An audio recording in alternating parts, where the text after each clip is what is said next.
Ukiyo-e is the 16th station on the Tōkaidō Road. Nearby is the famous Satta Pass, a road that was cut through the cliffs in 1655. The cliffside route is both perilous and beautiful, with strong gusts constantly battering weary travellers who cling to the side of the cliff.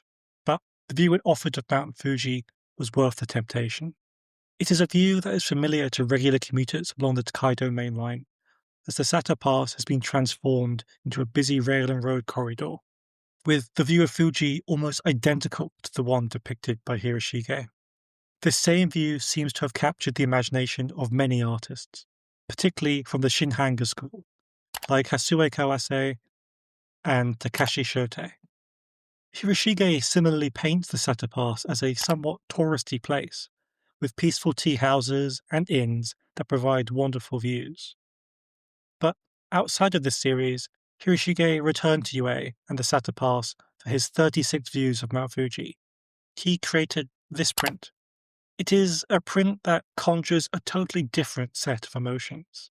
It is evocative and forceful, with the waves writhing against one another, crashing against the cliffs and creating surges of foam which explode out of the waves, almost like tentacles grasping into the sky and towards the boats in the distance. It captures a deep contrast between the foreground and background. In the distance are the motifs of Hiroshige's art: pine trees, boats, and a flock of plovers, all presided over by a magnanimous Fuji. It is tranquil and serene.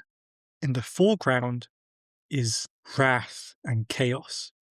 It is reminiscent of perhaps the most famous Ukiyo-e print of all, Hokusai's Great Wave, both possessing the same reaching foam tentacles that spew out of a wave and crash down onto a distant object, Fuji in Hokusai's case.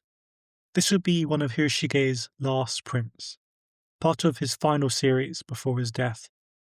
It would be too simplistic to say it is some of his best work, but what it does represent is a summation of who he is as an artist, able to evoke and contrast multiple emotions all within the confines of a single print.